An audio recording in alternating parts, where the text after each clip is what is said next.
We're live. And you're fired, in the words of Vince McMahon. Sorry, Coach. All Well, good. You mean I this think one, we right? all. Yeah, you mean that one? Yeah, we all know what happened today. Good afternoon, good morning, good evening, ladies and gentlemen, wherever you are, whatever time it is for you right now. Just know that you are locked on to the point with Yep. and the King. You guys know what to do. Find us Apple, Amazon, Spotify. If you want to listen to us, if you want to see our beautiful faces, go on Twitter, Facebook, Instagram, and YouTube, which is hopefully where you're watching us. Look a couple guys up. Click subscribe. Click that bell. If you love our content, keep coming back. You guys know how to find us. Thank you guys for enjoying us and our fantastic people out there. Today we got a special treat for you. We got the coach from the East Coast, Mr. Tim Roache, Nick Nurse's doppelganger. Are you channeling what he's feeling right now, brother? I hope you like Houston weather. I love the heat. And what a day to be his doppelganger. Yeah, Space City. So in case you guys out there didn't realize what we were alluding to, today there was some major breaking news regarding your Toronto Raptors, that Nick Nurse has been relieved of his duties and no longer the head coach of the Toronto Raptors. For the Toronto Raptors, going to a different direction and probably, well, let's see, we all want progression. So we did see that today, and we understand that there has been some disparities regarding Nick Nurse. Now, can I ask you, Tim, as a fellow former coach, why do you think Nick Nurse was alleviated of his duties as the Raptors head coach? Well, I think there's part of this. Sorry. Go on. Well, I think this kind of can date back a little bit to the bubble and the pandemic with him and Pascal's little contentious relationship at that time. I think that could have been the first crack maybe in that per se.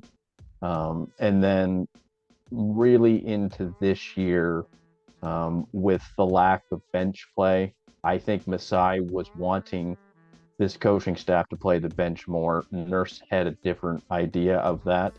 I'm guessing he felt they weren't good enough, and to a degree, I see his point. But you can't run your starters into the ground as well. You're playing them 40 minutes a night. Like Pascal for the second straight year led the league in minutes. That's not a stat you typically would want from your star player. I think just the game management at times, Nurse, the way that his rotations worked, like he would go a few games with a certain rotation, they'd win 3 in a row, and then like the next game he would go totally somewhere else. And I noticed that a few times this year throughout the season. I never really understood why. If something works, you don't try to mess with it. I think sometimes too, calling out his players the way that he did this year, it came out in the Gary Trent presser how Gary Trent would find out afterwards from the media that Nick had called him out, when Nick should have probably talked to him before you meet with the press about that. I mean, you got to have a certain amount of respect for players in that sense. I think just the development of young players, it's not there. And this has been something that's been building now ever since the championship. We've seen the 905 program. They've kind of gotten a bit worse. Now, that is a little bit of how well the NBA team is doing. But also, I don't think they've been able to make the jump to the NBA like the bench mob did 5 to 7 years ago. Like that was using the 905 pipeline, bringing them up. Now, 905 pipeline's been used, but Nurse wasn't using them. How many games did we see Christian Koloko not play this year, which he should have been playing in? They could have used his size and his length. I also feel too some of Nurse's defensive schemes this year. Like, how many double teams did we see him throw at star players until Joel Embiid called him out for it? It was ridiculous. He'd throw 101 double teams at Embiid at the top of the three. Makes no sense. Who does that? So I think it's been a combination of things why this day has finally come. And look, it happens to coaches. It happened to Pat Riley in the late 80s, happened to Larry Brown after Detroit won the title. See, Rick Carlisle brought that team along. Larry Brown came in, got them their title, and then after that, Larry Brown in a couple of years was let go. It's kind of the way that I see this situation as well. But I think for this iteration of the Raptors, it's not Nick Nurse. It's going to be more of a developmental coach that comes in and works with these young players. Awesome. Great friggin' take from a fellow former coach. Skip. Now, relevancy of Nick Nurse being now taken out from the Raptors and being relieved of his duties. What do you think is the relevance for the Toronto Raptors? Do you think it's warranted that he is now gone from the Raptors? In the broader sense, I think it was warranted. Yes, I think it was kind of time. I think there was sort of fatigue within the organization, within the fan base, with Nick Nurse's antics. I think not that. I mean, he's never going to wear it as welcome because he did come in. He did win the championship. He had a great first 2 years here. There's no taking away from that. And the stuff that happened later, a lot of that was personnel, and not all of it was on Nick Nurse.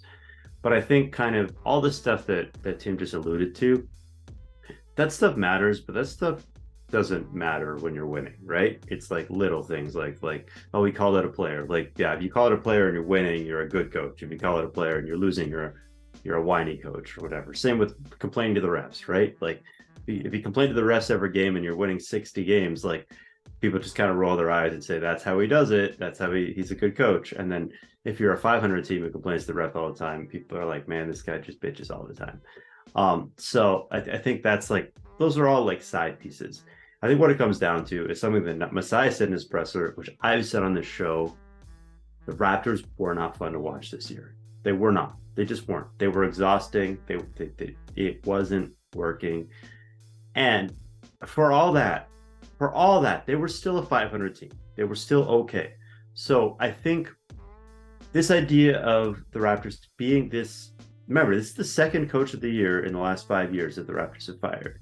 So I think this is kind of a fine line they're trying to walk in terms of, we want to hold our organization to such a high standard. This is not the Raptors of 20 years ago where you fire a guy after, the Kevin O'Neal season or whatever. I don't remember how bad that year was, but it was rough. This is a team that, if you don't achieve that high level of excellence, it's kind of like almost like how the Yankees do business or how like the Lakers do business. And it's a tough thing to walk, right? Because the Lakers, maybe that's not the organization you want to model yourself after, where they're cycling through coaches every year. Or the Knicks, for example, like, you don't want to be cycling through a coach every 2 years while you're in mediocrity.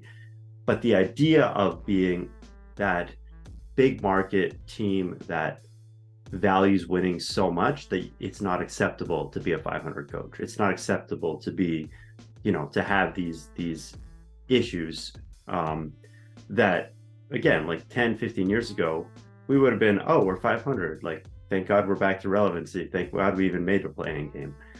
That's not what this organization is about right now. So I think it's warranted to a degree. I think there's reasons why they need to turn the page. There's reasons why they need to get some new voices in the locker room, maybe light a fire under some people, maybe change up how I've said this before, but it's not so much. Nick Nurse was great with the top 5 players, but it's how do you manage the whole roster? How do you develop? How do you bring guys along? How do you, and I really think a lot of that's not on Nick Nurse. A lot of that is just drafting, developing. That stuff should happen before Nick Nurse even has to look at the player, right? He should have high value assets to deploy. Because if he looks at a guy and he's like, well, you're my point guard, but you can't shoot and you're too small to defend, what's he going to do with that, right? I do get that to some extent.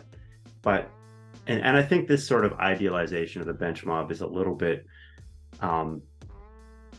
unfair, because not every second round pick is going to turn out to be an all-star. Like not every undrafted player is going to turn out to be an all-star. That's a tough standard to hold guys to. But yeah, I think it's warranted to an extent. I do think that the Raptors needed to shake things up, but I don't think this is not you're terrible, you're fired, get out of here. It's time for us to sort of shake things up a little bit, and honestly, best of wishes somewhere else. Like, yeah. Okay, I'm gonna weigh in here, guys. Okay, Skip, you do make some valid points, but Coach, I wanted to ride with you on this one for a minute. Yes, Nick Nurse, his departure from the Toronto Raptors, I do understand the reasoning behind it, because I have been, and I'm going to go against you here, Skip. It could have been Bench Mob 2.0. I've been saying that since the beginning of the season. Both you guys know this. You viewers out there have known this. I think the Raptors do have talent, and I just don't think Nick Nurse utilized it, because there is well let me say one thing. Bench Mob 1.0 was the starting unit of the Raptors this year. Yeah, and this could have been another starting unit. So let me finish here, Skip. Yeah. Nick Nurse did not utilize them in the vision that Masai and Bobby had for them to acquire these certain players on the bench and try to utilize them, right? Because if that's what you want, like no basketball team is just 5 players, unless you're the Detroit Pistons from 04, right? But it's not like that. You got to have a bench. You got to have a steady rotation. You got to get these guys reps. You got to get these guys warmed up, right? Like, look at the recipe for success for the San Antonio Spurs over the years in the 90s and the 2000s, right? You can clearly see that they have utilized their bench. They have made these guys work. Do you honestly think we would know who Kawhi Leonard is if he didn't come off that bench in San Antonio and win a chip for Toronto? Nick Nurse needs to take a step back and look and realize what Toronto has to offer, and maybe it might be something about getting on board with what Masai and Bobby are doing, and he might not be on board with them. And wait. So who on the Raptors bench is the next Kawhi Leonard? Because I have to call you on this. There's no chance that there's a Kawhi Leonard lurking on the Raptors bench. There's no Kawhi Leonard. Kawhi Leonard is Kawhi Leonard. Okay, like I mean, he was still a lottery pick or virtual lottery pick. You got the lottery. You got Malachi. You got Koloko, like Roache just said. But maybe Nick Nurse's time has come to an end, because he was not on board with the overall vision of the organization. And now that we're going forward, it's all said and done. He's gone. Bye. Thank you for your time, Nick. We really do appreciate what you have done for the city. But now going forward, what do you guys see the Raptors actually doing in this offseason going forward? And I have another question. On top of that, let me put some icing on that cake. Okay. Who do you see possibly replacing him as well? So can I answer the latter question first? Yeah, go for it. Yeah, there's some intriguing coaches out there. I know Ime is someone who keeps being mentioned. It wouldn't shock me if he was the coach next year. Putting the ethical issues aside, he did take the Boston Celtics to the finals last year. He was with Pop for years. So there's head coaching experience there. I think he's probably a good motivator too. This next coach has to be a motivator, has to be someone who can reach the players right here. I don't know if Nick did that or not. I look at a guy like Phil Handy in LA. I know he's been assistant for a long time, and I believe it was brought up today on First Take as well. But Phil Handy if he can, coach LeBron and call him out, you could do that to anybody else in the league. So I want to see someone who could come in who is a motivator, someone who's going to hold these guys accountable. You guys have watched the games this year. Like, we didn't really hold too many guys accountable for really poor play, poor shooting, or poor just reads and stuff like that. I want someone who can come in and just run a decent half court offense as well. We would see it was just chaos out there so much. So I think a new voice is just needed for this iteration of the Raptors. It's probably going to be Ime. It's probably going to be Kenny Atkinson with Golden State, just because of his experience there and what he did in Brooklyn would probably be a good coach to look at. I also think, and I got to give Beyond the Locker Room credit for this one, he mentioned Jerry Stackhouse to me. Yes, to Brian. Jerry Stackhouse. He's familiar with this team. He's not scared of calling guys out. He's a motivator too. So I think someone with that type of character is probably what's needed for this team, because you got some players here you need to start holding accountable more, young and older players too. Skip, thoughts? Future? Let's go. Yeah, so I'll answer the coach question first. We can do the future question after. So I think we've all heard the Ime rumors. I think there's 3 different directions the Raptors could go with this. So the first and sort of the traditional way to do it is to hire internally, right? You've got 2 candidates right there next to Nick Nurse on the bench. You've got Adrian Griffin. Adrian Griffin's the one we're hearing a lot of, but you also have Earl Watson sitting right there, right? Guy who has head coaching experience. So I think it would be very easy to hire internally. I don't know that that's the right decision right now, but that's where Nick Nurse came from, right? The seat right next door. So I think that's in play.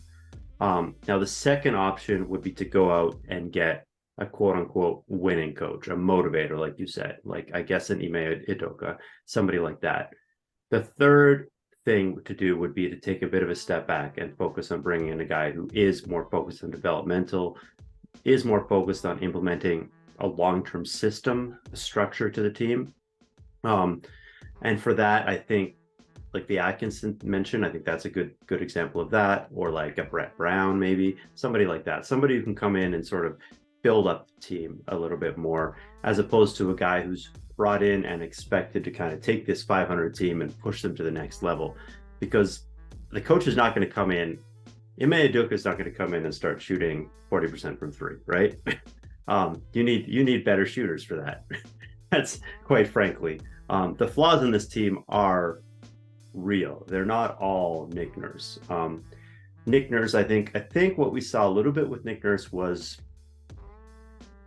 we saw him take a team that was lacking in talent and really, really, really focus in on finding ways to win. And that worked for a season. They won the hustle stats. They won for 1 year. They, even besides said it in the presser, they overachieved for that 1 year because they outplayed their talent level for Nick Nurse. This year, that demand of being the team that always outplays your talent level caught up to them, and they played to their talent level. I think that's maybe a brutish assessment, but I think it's somewhat fair to say that maybe this is a true talent 41 win team, because listen, they were 500 this year. They were 7 games over 500 last year, and they were several games, I don't know the exact ratio, but they were several games under 500 the year before. So over the past 3 years, this is a 500 team that we're looking at in aggregate. Obviously, there were personnel changes, yada, yada, yada, but I think it's fair to say that maybe the idea that Nick Nurse could push them to that level last year, maybe he couldn't do that. Maybe he couldn't keep doing that. Maybe eventually he needed talent to work with. And he just didn't have it on this team. And that's where I think a lot of this ends up going upstairs to the front office. And it is going to be about, you can't just expect a new coach to come in and be the motivator. Maybe that gives you a boost for a month or a year. But eventually you're going to need to figure out the larger flaws with this team. You're going to need to solve the issues, because it's easy to go from a bad team to an average team. It's really hard to go from average team to a championship contender. and they're going to need to better players for that, essentially. Skip. Sorry, man. I gotta go against you, brother. I don't think it has anything to do with the talent. I think how is the talent utilized? Can you imagine if Greg Popovich was the coach of the Toronto Raptors? Oh, they'd definitely be contender. Are you kidding me? I mean, I don't agree, but I mean, sure. Sorry, I gotta I got nothing but love for you, brother. But I gotta disagree with you on that one. How are the Spurs doing this year, by the way? Well, they ain't got no talent. But with the Raptors talent, they could. I honestly do believe they could have done better. They could have done just as good as they did last year. Although, despite the fact, shout out to Nelly J, saying that the rest of the East did get better, right, and they should have kept up. But I think it's just within an organization. Like, we've all worked multiple jobs, and we kind of know when our time is coming, and you kind of like just dial it in, right? Like Nick Nurse was doing. I'm looking at you, Skip. You just kind of dial it in, and I think that's what he did. Like, he didn't want to make that effort at the end of the season to go all in on that do or die game against the Bulls. But he did, right? I mean, he didn't play the bench. So I don't think you can't blame Nick Nurse for not trying hard enough. I don't think that's the argument. The idea is that he tried until trying wasn't good enough anymore. I think at one point he just checked out, right? Especially after his statement, what he said. And Coach, you and I as fellow coaches and also people that have jobs, where do you think at any point that he might have just mentally checked out and just let the team do whatever he did? Because Skip, you did say this on one episode that he's more of a freelance coach. Mm-hmm. Opposed to structure. Well, I think that's the problem, though. He's let these guys be able to do way too much freedom on offense. The problem with Casey was they said oh, you have a role and that's it.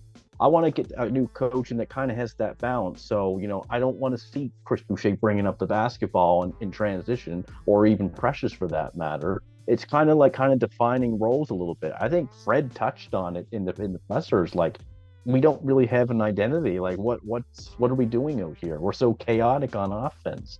And to Skip's point, I got to kind of agree with him on this one as well.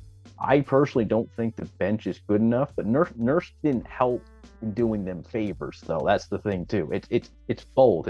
I don't think the bench is good enough, but also the Nurse never played them. I mean, they were 30th in bench minutes as well. So Masai wanted him to play the bench. This is the disconnect between the two. Masai believes in them and playing the bench, but Nurse is like, no, this isn't good enough.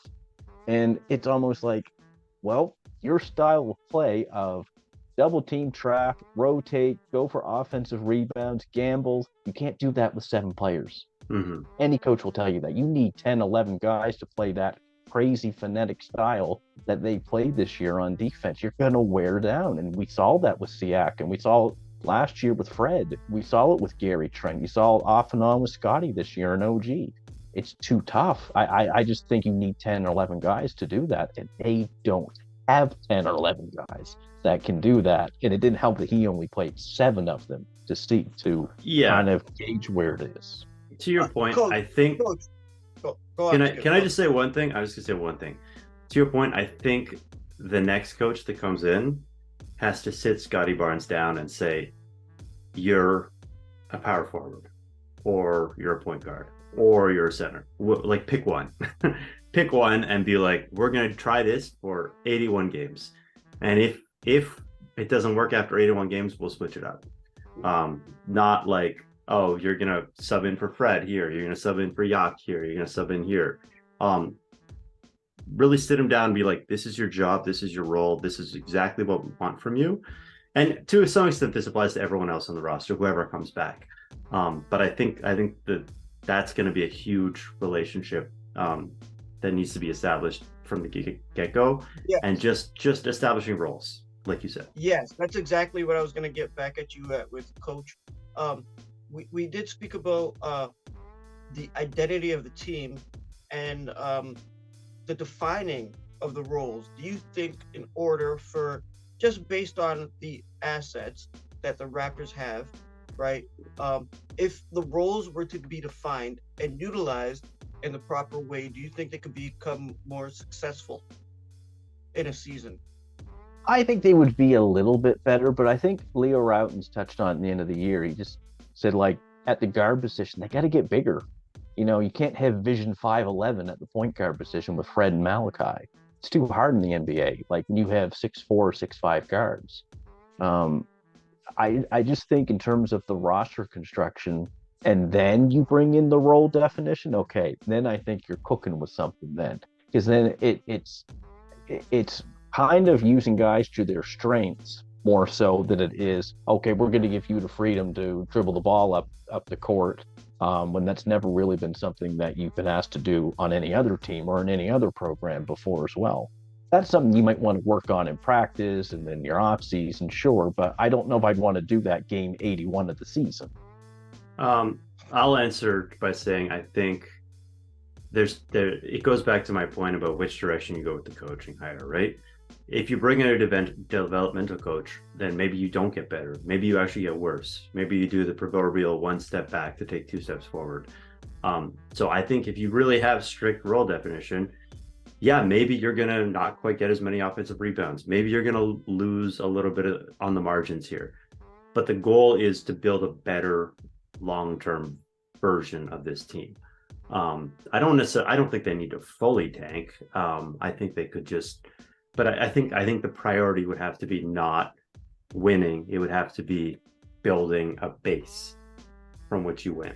And yeah, maybe you lose 43 games next year or something, and you just have to accept that if that's the direction you go. I don't personally think that's the direction Masai is going to go, but I think that is an option on the table where you really just focus on develop Scotty, develop Precious, develop some of these guys, whether or not it costs you games in the standings. Okay, guys, great points. We're pretty short on time, right? Very short on time. Is there anything you would like to say out there to them? The floor is yours, my friend. Well, some of what Masai said today was encouraging because this isn't just a Nick problem on this team. It's some of it's the front office, some of it's Nick, some of it's just the roster construction in general. So some of the things that Masai said today was encouraging to me. It's a fresh look. I've been saying that the iteration of this team is not good enough. Even the core is not good enough for a championship. You might be good in the East, you might be sixth, you might be fifth or seventh. Where's that going to get you when you go up against Giannis, Embiid, and Tatum? So I think they have a lot of questions to ask themselves during this summer on which direction they want to go moving forward. Let's see what happens in the off season. I guaranteed we'll have you back on for that. Skip, last words. Well, I just want to say we never touched on what player moves might be happening in the offseason, but we'll cover that. Yeah, we'll have to cover that separately. Yeah, I think Masai's press conference really, really emphasized the word selfish, and that's the second or third time this season he's had a presser like that, and I think that's pretty interesting that's his viewpoint on the team. So I think we might see some shakeup more than, I mean, I still don't see how it's going to come together, these shakeups, but I just think Masai seems a little bit like he's accepted that maybe it's time to stop doing that thing that the insane person does. You know how they say. Yeah. Repeat it and it's stupidity. Yeah. There's a moment that you have to make that change, and he's made that change, is what my takeaway is. Okay, great conversation, guys. We got literally 1 minute left. So before we cut out of here, Coach, thank you very much for coming on. Ladies and gentlemen, go find him. The coach from the East Coast, Mr. Tim Roache. Okay, Nick Nurse's doppelganger. I think he just got fired today. EI, I heard EI is good and they're paying well. Skipper, I got nothing but love for you, brother. You're my brother from life till death. So on behalf of all three of us, good afternoon, good morning, good evening, good night, Eid Mubarak, and Peace.